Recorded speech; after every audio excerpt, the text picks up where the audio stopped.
저희 교회는 오늘 또 다음 주 일단 문을 닫았습니다.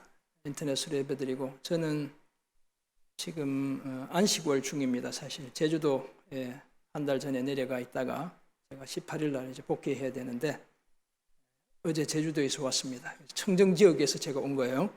그 수도권 이렇게 역병이 창궐한 지역에서 온 게 아니고 청정 지역에 깨끗하게 지내다가 왔습니다. 오늘 함께 말씀 나누기 원합니다. 선한 마음에서 좋은 일을 제안했지만 상대방이 노라고 거절하면 우리는 깊은 상처를 받게 됩니다. 친하면 친할수록 더 그렇죠. 때로는 단 한 번의 거절이 온 세상이 다 나를 거부한 것처럼 느껴지게 만들기도 합니다. 꽤 오래전 일인데요. 2009년 12월 12일, 이 12월 12일은 제가 결혼한 날이에요. 결혼 기념일인 것이죠. 12.12 사태. 여러분 기억하시면 되는데 그때가 결혼 20주년 되는 날이었습니다. 그 기념일에 제가 아내에게 난생 처음, 저도 사나이 중에 사나이, 경상도 사나이잖아요. 그래서 이렇게 선물하고 이런 거 잘 아기자기하게 못했는데 난생 처음 20년 만에 저희 아내에게 귀걸이 한 세트를 20주년 결혼 기념 선물로 사준 적이 있습니다. 제가 미국에서 공부할 때였는데 미국 달러로 약 350불 했습니다. 우리 돈으로 약 40만 원. 유학생에겐 아주 큰 돈이죠. 아내가 무척 좋아할 것으로 기대하며 귀걸이를 전달했지만 제 아내는 이렇게 말했습니다. 이런 거 왜 사왔어? 내가 이런 거 싫어하는지 몰라? 순간 움찔할 수밖에 없었습니다. 그런데 더 심각한 일이 그 다음 날 벌어지고 말았죠. 쇼핑몰이 문을 열기가 무섭게 저희 아내가 제가 그 귀걸이를 구입했던 귀금속 가게로 달려갔습니다. 그리고 귀걸이를 현금으로 되찾아오고 말았죠. 마음이 온통 다 거절당한 것만 같았습니다. 말은 안 했지만 심각한 내상을 입고 한동안 깊은 상처 속에 지내야 했습니다. 다시는 저 옆에 내한테 귀걸이 같은 거 선물하지 않겠다라고 다짐했습니다. 이처럼 우리가 누군가로부터 거절을 당하게 되면 마음에 깊은 상처를 받습니다. 자존감이 땅으로 추락하죠. 20년을 같이 살았는데 겨우 내가 이 정도밖에 되지 않는 것처럼 느껴지죠. 하물며 온 세상의 주인이신 하나님께서 저와 여러분을 향해 너는 안 돼, 넌 아니야 라고 말씀하시면 두말할 필요조차 없습니다. 자존감 정도가 문제가 아니라 인생의 방향 감각마저 상실해 버릴 수도 있습니다. 그런데 가끔 우리 하나님은 우리가 하나님을 위해 선한 일을 계획해도 No, 아니야 라고 말씀하실 때가 있습니다. 그건 안 돼, 넌 아니야 라고 말씀하실 때가 있죠.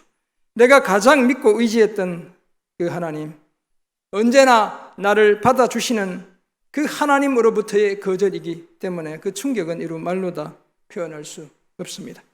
마치 벼락에 한 대 맞은 듯한 느낌이라고 하겠습니다. 오늘 본문 사도행전 16장 6절에서 10절이 바로 그런 상황을 다루고 있습니다. 하나님은 아시아와 비두니아에서 복음을 전하려는 사도 바울에게 두 번이나 No, 아니야 라고 말씀하셨어요. 바울의 입장에서 보면 몹시 당황했을 겁니다. 하나님의 뜻을 다 알지 못해 답답했을 겁니다. 하지만 바울은 자신의 생각과 계획을 포기하고 기꺼이 하나님의 뜻에 따르기로 결심했습니다. 마찬가지로 우리도 아무리 좋은 생각과 계획을 가졌더라도 하나님이 No, 아니야 라고 말씀하시면 고집 부리지 말고 먼저 하나님의 음성에 순종해야 합니다. 왜냐하면 하나님은 순종하는 우리의 삶을 통해 언제나 우리의 최선이 아니라 하나님의 최선이 이루어지게 하시기 때문입니다. 거기에다 하나님의 뜻과 우리의 꿈을 동시에 이루어 주시기도 하시기 때문에 그렇습니다. 이런 사실을 말씀하는 오늘 본문을 통해 때로 하나님이 나에게 아니라고 말씀하실 때도 우리가 낙심하지 않아야 하는 이유 몇 가지를 발견할 수 있습니다. 세 가지를 함께 생각해 보려고 하는데요. 먼저 우리 하나님께서 다른 일을 준비하고 계시기 때문이고, 둘째는 우리 하나님께서 다른 사람을 준비하고 계시기 때문이고, 그리고 끝으로 하나님께서 다른 때를 준비하고 계시기 때문에 그렇습니다. 오늘 본문에 앞선 사도행전 15장에 따르면 2차 전도 여행을 떠나던 바울은 우리가 잘 알지만 마가 요한, 마가복음의 저자라고 여겨지는 그 마가의 문제, 1차 전도 여행 중 되돌아가 버린 그 문제로 인해 바나바와 심하게 다투고 갈라서게 되죠. 그리고 실라라는 사람을 동역자로 택해 한 팀을 꾸려 2차 선교 여행을 떠나는 겁니다. 수리아와 15장 41절 보면 길리기아를 다니며 세워진 교회를 견고하게 돌봅니다. 그리고 16장에 이르면 1차 전도 여행 지역인 더베와 루스드라라는 곳을 재차 방문했고, 거기서 디모데라는 사람을 만나게 되죠. 형제들로부터 칭찬받고 있던 디모데를 전도 여행의 좋은 동역자로 삼게 됩니다. 새로운 동역자가 한 사람 더 추가되는 겁니다. 여러 성으로 다니며 예루살렘의 장로와 사도들이 정해준 규례를 저들이 지키게 했습니다. 아마도 우상의 더러운 것, 음행, 목매어 죽인 것, 피를 멀리하라는 이런 규례, 예루살렘 공회가 정한 그 규례를 저들에게 알려주었을 것입니다. 바울 일행의 이런 수고로 여러 교회가 믿음이 더욱 굳건해지고 믿는 사람들의 숫자가 날마다 늘어났습니다. 어떻게 보면 순풍에 돛을 단 것 같았어요. 이런 부흥을 경험하면서 바울의 머릿속엔 바나바와 그때 갈라서기를 참 잘했다는 생각이 들었을지도 모르겠습니다.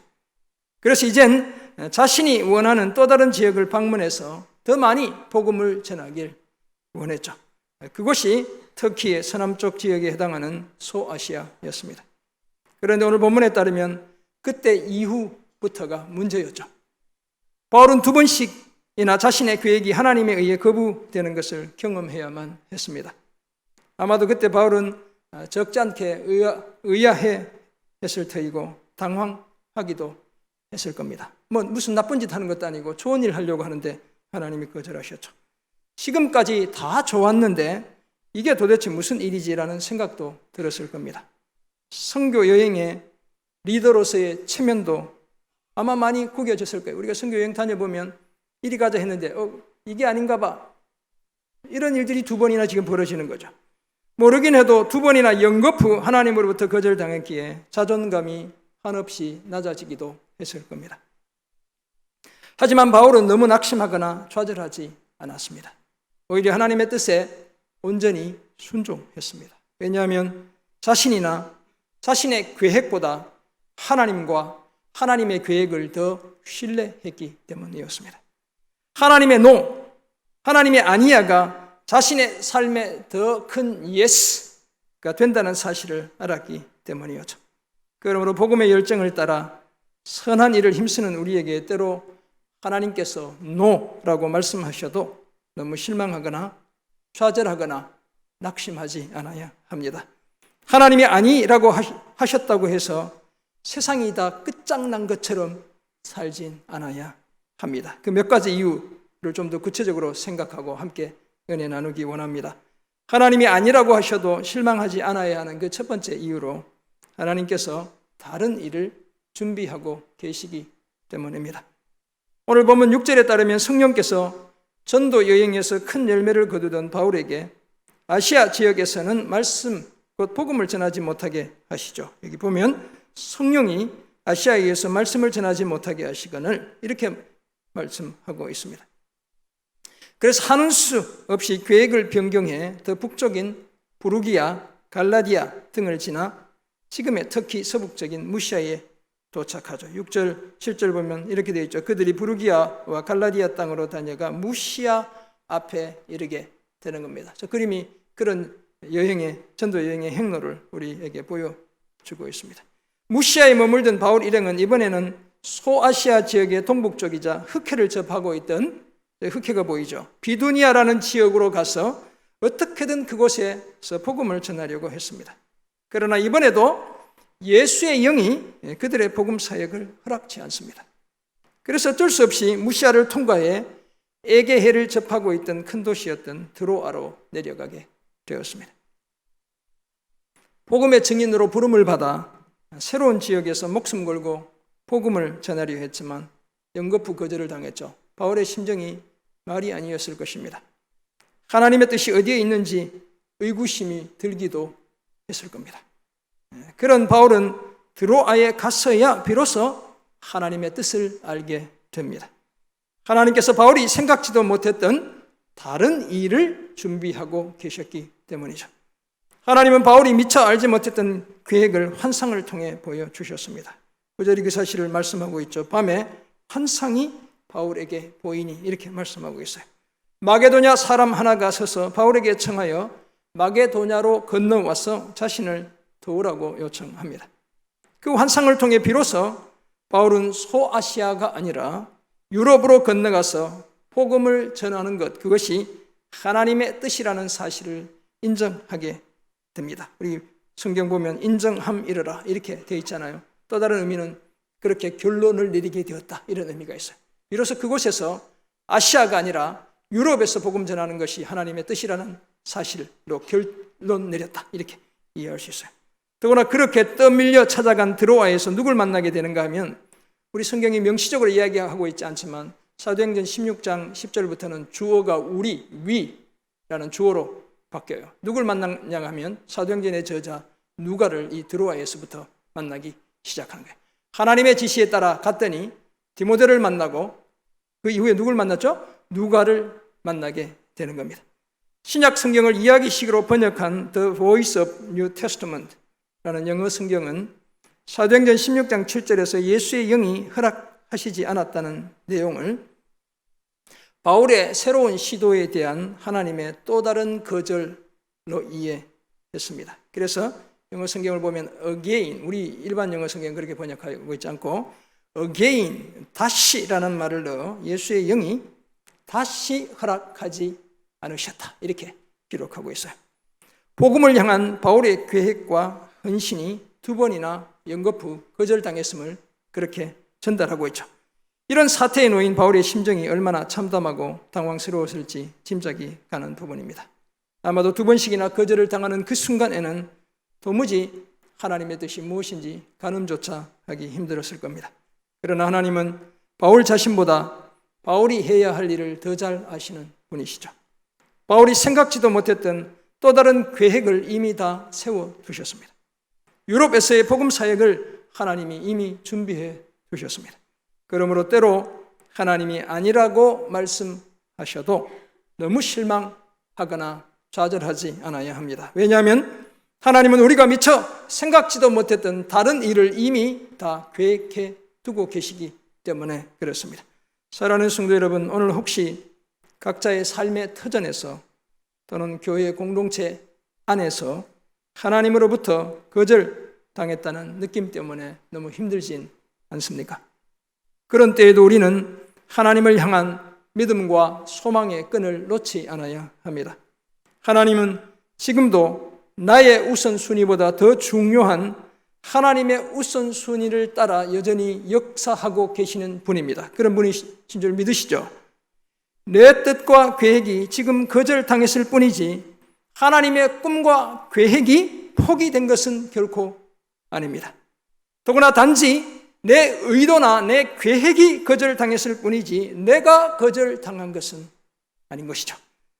거기에 대해 하나님은 내가 해야 할 또 다른 일을 이미 준비해 두고 계신 분입니다.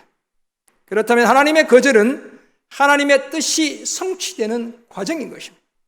그러므로 헌신적으로 봉사하며 섬기는 나에게 하나님이 아니라고 말씀하실 때 너무 낙심하거나 좌절하지 않아야 합니다. 오히려 앞서 행하시는 하나님을 신뢰하고 전적으로 하나님의 뜻에 순종해야 하죠. 그러므로 하나님이 아니라고 말씀하실 때 오히려 흔쾌히 하나님의 뜻을 따라가는 그런 저와 여러분 모두가 되시길 주님의 이름으로 축원합니다. 아멘. 하나님이 아니라고 하셔도 너무 낙심할 필요가 없는 두 번째 이유. 첫 번째 이유는 하나님께서 다른 일을 준비하셨기 때문이고, 두 번째는 하나님께서 다른 사람을 준비하고 계시기 때문에 그렇습니다.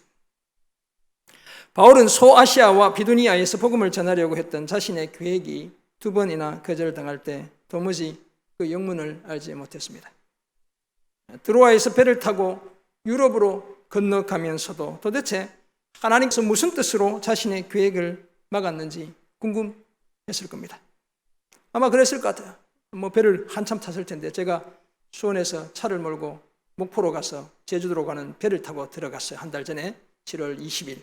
그래. 타보니까 5시간 걸리더라고요. 또 촌놈이 돼가지고 배멀미를 해가지고 5시간 동안 엄청 고생했는데 여러 생각들이 많이 들었어요. 바울도 참 고생했겠구나 이런 생각도 들고, 아마도 유럽으로 가긴 하는데 도대체 무슨 뜻으로 계획을 막았는지 궁금했겠죠. 환상을 보고 마게도냐로 향하긴 하지만 아시아에서 복음을 전하지 못한 것이 못내 아쉬웠습니다. 마찬가지로 우리도 열심으로 섬기며 달려가는 삶의 현장 또는 사역의 현장, 곧 교회 안에서도 이와 유사한 일을 경험할 수 있습니다. 지금 내가 하고 싶은 일을 불가피하게 하지 못할 때가 있는 거예요. 반드시 내가 해야 할 것만 같은데 그렇게 되지 않는 경우도 있습니다. 그렇다고 해서 그런 때에 너무 낙심하거나 실망하지 않아야 합니다. 왜냐하면 하나님은 그런 일을 감당할, 내가 하고 싶었던 그 일을 감당할 다른 사람을 준비해 두고 계시기 때문에 그래요. 우리는 그 사실을 베드로전서 1장 1절과 2절을 통해 발견하게 됩니다. 베드로 사도가 보낸 편지잖아요. 그 편지의 내용 천물인데, 예수 그리스도의 사도 베드로는 본도, 갈라디아, 갑바도기아, 아시아의 비두니아에 흩어진 나그네. 우리 성경이 이렇게 되어 있지만 원어 성경은 아시아와 비두니아 이렇게 명시적으로 기록되어 있어요. 누가 가고 싶었던 데예요?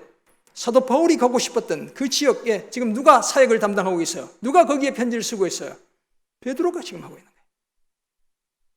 베드로가 언급하는 지역들을 우리가 주목해 보면 하나님은 바울이 그토록 가고 싶어 했던 아시아와 비두니아 지역의 복음 사역을 베드로 형님에게 맡겨두고 있는 거예요.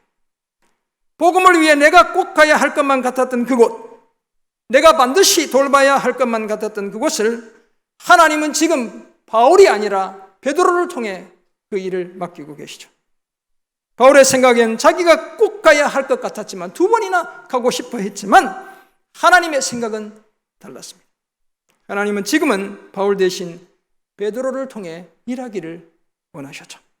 사랑하는 성도 여러분, 이처럼 교회와 성도들을 섬기며 선한 일을 하려는 우리에게도 하나님이 넌 아니야, 이건 안 돼 라고 말씀하실 때도 있습니다. 그런 경우 많으시죠? 우리가 참 선한 의도로 했지만 하나님이 아니라고 누군가를 통해 또는 환경을 통해 우리에게 그렇게 말씀하실 때가 있죠. 우리의 선한 뜻마저 하나님의 의에 거절당할 수도 있습니다. 하지만 그때에도 너무 낙심하거나 실망하거나 좌절하지 않아야 합니다. 왜냐하면 하나님께서는 내가 아니라 다른 사람을 통해 내가 하고 싶은 그 일을 이루시기도 하시기 때문에 그래요. 내가 반드시 해야 할 것만 같은 그 일도 하나님께서 지금은 다른 사람에게 맡기시기도 하시기 때문에 그렇습니다. 사실 우리는 내가 다 해야 한다는 자기 중심적인 생각이 하나님의 일을 그르칠 때가 많다는 사실을 경험적으로 잘 알고 있습니다. 지나치게 주도적인 사람, 이런 사람을 독불 장군이라고 하잖아요. 이 독불 장군이 만드는 폐해와 불협화음이 교회 안에 적지 않습니다. 물론 교회 안에 주도 면밀한 사람들도 당연히 필요하죠. 하지만 하나님은 주도 면밀한 분들보다 겸손하게 순종하는 사람을 더 기뻐하시는 분이에요. 그러므로 선한 일을 힘쓰는 나에게 때로 하나님께서 아니라고 말씀하실 때 너무 낙심하지 말고 먼저 하나님께 순종하는 저와 여러분이 되어야 할 줄 믿습니다. 하나님은 내가 아닌 다른 사람에게 내가 하고 싶었던 그 일을 맡기시기도 하시기 때문에 그래요. 성숙한 성도라면 겸손하게 이런 사실도 인정할 수 있어야 합니다. 목사도 마찬가지, 저 같은 목사도.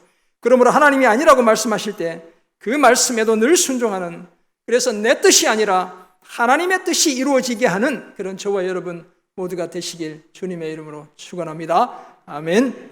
하나님이 아니라고 하셔도 너무 낙심할 필요가 없는 마지막 이유. 첫 번째 이유는 뭐예요?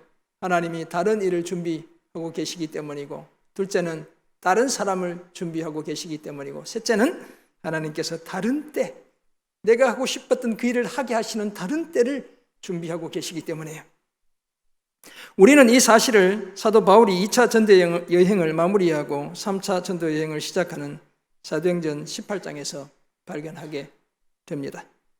사도 바울 일행이 2차 전도 여행을 마치고 예루살렘으로 돌아가는 길에 잠시 방문했던 곳이 바울이 2차 전도 여행 중에 그렇게 가고 싶어 했던 아시아였어요. 소아시아, 지금의 아시아 말고 특히 그 소아시아. 그리고 3차 전도 여행을 시작한 무대 또한 소아시아였습니다. 하나님에 의해 거절당했던 그 지역에 2차 전도 여행 마치면서 들렀고 3차 전도 여행 때는 본격적으로 그 지역에서 사역하게 되는 거예요. 그토록 가고 싶어 했던 그곳을 마침내 방문해서 어느 곳에서보다 더 큰 복음의 열정을 쏟아 부을 수 있었죠. 3년간이나 머물면서 밤낮으로 쉬지 않고 눈물로 각 사람을 훈계하던 곳이 어디입니까? 에베소였죠. 에베소는 바로 소아시아, 바울이 가고 싶었던 아시아에 있는 지역이었던 것이죠. 그러므로 하나님이 나에게 아니라고 말씀하셔도 너무 낙심하지 않아야 되겠죠. 왜냐하면 지금 당장은 아닐지라도 하나님이 정하신 다른 때에 하나님께서 반드시 나를 사용하시기 때문에 그렇습니다. 오늘은 비록 내 뜻이 거절당해도 그 뜻이 하나님이 기뻐하시는 뜻이라면 언젠가 반드시 그 뜻을 이루어 주시기 때문에 그렇습니다. 다메섹 도상에서 부활하신 예수님을 만나 이방인을 위한 사도로 부름받은 바울은 끝까지 복음의 증인으로 살았습니다. 하나님의 거절을 경험했지만 전도자의 사명을 포기하지 않았죠. 끝까지 복음의 증인의 삶을 살아냈죠. 그런 사도 바울이 아마도 소아시아의 도시 에베소에서 써보냈을 로마서 11장 29절에서 이런 고백을 하죠. 하나님의 은사와 부르시면은 뭐가 없다고요? 후회하심이 없느니라. 하나님의 은사와 부르시면 후회하심이 없느니라. 이렇게 말씀하고 있어요. 물론 이 말씀은 1차적으로는 혈통적 이스라엘 백성들을 염두에 두고 하시는 말씀이죠. 하나님께서 이스라엘의 구원을 끝까지 포기하시지 않는다는 이 의미가 문맥상에 담겨 있어요. 하지만 이 말씀은 또한 예수를 믿는 모든 시대의 성도들에게 동일하게 적용되는 말씀이기도 합니다. 여기서 후회하심이 없다는 말은 영어로 또 다르게 번역한 것들 보면 취소가 불가능하다, 이렇게 원어적 의미도 그렇게 이해할 수 있어요. 우리가 취소 불능 신용장, 신용장 발급해 보신 분들 아시죠? 취소 불능 신용장이라고 얘기할 때 그 취소가 불가능한 하나님의 은사와 부르심은 후회하심이 없다는 말이 취소가 불가능하다, 이런 의미라는 거예요. 하나님께서 불러주신 그 부르심, 하나님이 주신 은사는 영원하다는 것이죠. 결코 착오가 없고 되물릴 수 없다고 고백하고 있는 겁니다. 그 흔들림 없는 소명을 성취해 나갔던 사도 바울이 자신의 삶을 마무리하며 디모데후서 4장 7절 8절에서 이렇게 고백하고 있죠. 나는 선한 싸움을 싸우고 나의 달려갈 길을 마치고 믿음을 지켰으니. 이 위대한 사도의 고백을 한번 들어보십시오. 하나님의 거절을 경험했지만 선한 싸움을 싸우고 끝까지 믿음을 지켰대요. 이거 얼마나 위대한 고백이에요. 그리고 어떻게 이야기합니까? 이제 후로는 나를 위하여 의의 면류관이 예비되었으므로 주곧 의로우신 재판장이 그날에 내게 주실 것이며 내게만 아니라 주의 나타나심을 사모하는 모든 자에게도 니라. 아멘. 바울 자신과 오늘 예수 믿는 우리에게 주님이 끝까지 믿음의 길을 달려가는 우리에게 의의 면류관 주신다고 고백하고 있죠. 사랑하는 성도 여러분, 이처럼 바울은 하나님께서 아니라고 말씀하실 때에도 그 하나님의 뜻에 순종했습니다. 그 당시 다 이해하지 못했지만 먼저 그 뜻에 순종부터 했죠. 그것도 끝까지 순종했습니다. 왜냐하면 하나님은 바울 자신보다 훨씬 더 크고 위대한 분이라는 사실을 바울이 잘 알았기 때문입니다. 하나님께는 지금 바울이 다 알지 못하는 하나님이 계획하신 다른 일과 다른 사람과 다른 때가 있기 때문이었습니다. 그러므로 선한 일을 힘쓰는 우리에게 하나님께서 때로 아니라고 말씀하셔도 너무 낙심하거나 실망하지 말고 좌절하지 말고 하나님의 뜻에 순종해야 될 줄 믿습니다. 때로는 하나님께서 다른 때에 우리에게 우리가 그렇게 하고 싶어 했던 그 일을 맡겨주실 수도 있기 때문이죠. 더구나 우리를 한번 부르신 하나님은 끝까지 우리를 인도해 가시는 분입니다. 하나님은 우리 그러니까 삶의 속도와 무게 때문에 가끔씩 궤도를 이탈해도 다시 원래의 궤도대로 되돌려 놓으시는 분이시죠. 그래서 믿음의 경주 결승선에서 우리를 기다리시는 부활하신 예수 그리스도를 반드시 만나게 해주시는 분입니다. 그러므로 때로 하나님이 아니라고 하셔도 늘 순종해서 마침내 원했던 그 선한 의도, 그 계획했던 그 일, 그 하고 싶은 일도 하게 되는 그런 저와 여러분 모두가 되시길 주님의 이름으로 축원합니다. 아멘. 그렇다면 하나님이 아니라고 말씀하실 때 다른 일, 다른 사람, 다른 때가 예비되어 있다는 사실을 알게 된 우리는 이제 보다 구체적으로 어떤 삶을 힘써야 할까요? 두 가지를 말씀드리려고 해요. 먼저 선한 일도 아니라고 말씀하시면 일단 멈춰야 합니다. 하나님을 믿는 우리는 언제나 하나님의 우선순위에 따라 살아야 하는 하나님의 자녀들이죠. 그러므로 선한 일에 대해서도 하나님이 아니라고 말씀하시면 일단 그 뜻에 순종해야 합니다. 끝까지 고집 피우지 마시고 그 자리에서 멈춰야 합니다. 순종의 삶이 하나님의 영광을 드러내는 가장 복되고 아름다운 삶이기 때문에 그렇습니다. 더구나 오늘 순종하면 내일 우리가 하고 싶었던 그 일을 할 수 있기 때문에 그렇습니다. 왜 그럴까요? 하나님의 노가 때로 우리에게 가장 큰 yes, 하나님의 부정이 때로 우리에게 가장 큰 긍정이 되기 때문에 그렇습니다. 두 번째 적용점, 죄로 인해 하나님이 아니라고 하시면 어떻게 해야 돼요? 당장 고쳐야 하는 겁니다.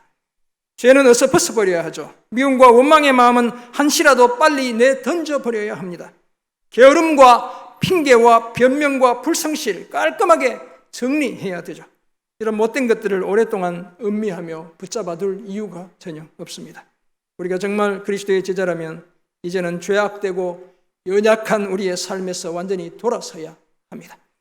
비뚤어진 옛 자아를 계속 고집하지 않아야 하는 겁니다. 하나님이 쓰시기에 합당한 그릇으로 준비되어야 하죠. 그러므로 범죄하는 우리를 향해 하나님이 아니라고 말씀하시면 당장 우리 삶을 고쳐야 하는 겁니다. 죄를 멀리하는 이런 복된 삶을 힘쓰는 우리 모두가 되기를 간절히 소원합니다. 2019년 작년이죠. 12월 12일이 되었습니다. 제가 2009년 12월 12일 이 사건이 있었고, 그리고 그때로부터 10년이 지나 결혼 30주년이 되는 바로 기념일이 되는 그런 날이었죠. 이번에도 제가 용기를 내어 다시 아내에게 귀걸이를 선물로 준비를 했습니다. 아니나 다를까 그 다음날 저희 아내는 여지없이 제가 귀걸이를 샀던 그 가게로 다시 달려갔습니다. 근데 이제 그 가게는 제가 그 영광교회 목사라는 걸 아는 분들이 있는, 그러니까 저희 아내에게 그 종업원들이 설명을 아주 잘한 것 같아요. 현금을 찾아온 것이 아니고 귀걸이를 다시 들고 왔죠. 하나님이 계획하신 다른 때가 있었던 겁니다. 제 선물을, 마음을 받아주는 다른 때가 있었던 것이죠. 장석주 시인의 대추 하늘이라는 시가 있습니다. 이 중에 아시는 분 잘 아실 거예요. 대추 하늘. 제가 이 대추 하늘이라는 시에 들어있는 철학, 인생 때문에 엄청 감동받았어요. 저게 저절로 붉어질 리는 없다. 저 안에 태풍 몇 개, 저 안에 천둥 몇 개, 저 안에 벼락 몇 개, 저 안에 번개 몇 개가 들어있어서 붉게 익히는 것일 게다.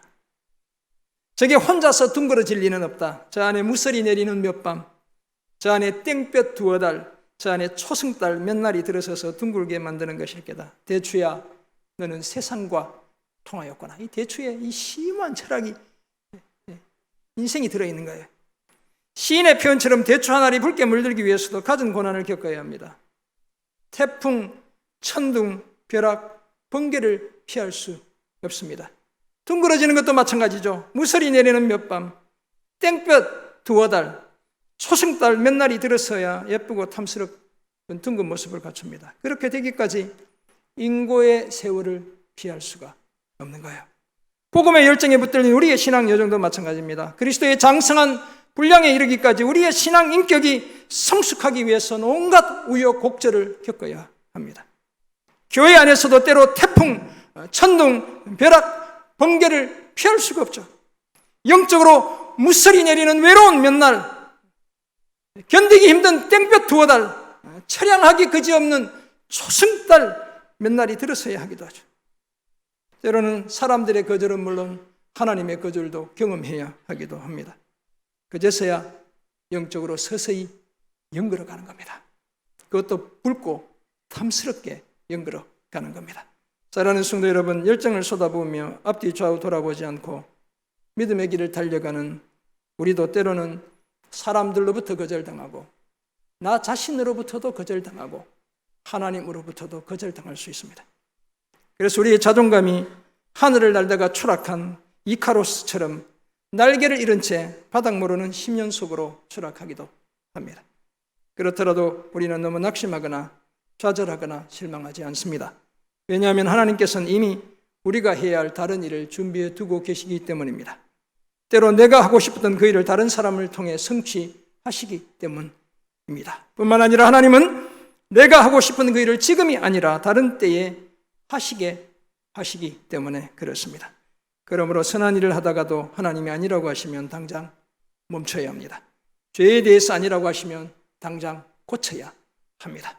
때로 듣게 되는 하나님의 노가 우리 삶의 가장 큰 예스가 된다는 이 확신 가지고 우리의 남은 생애 내내 한결같이 믿음과 섬김의 길 달려가는 저와 여러분 모두가 되시길 주님의 이름으로 축원합니다.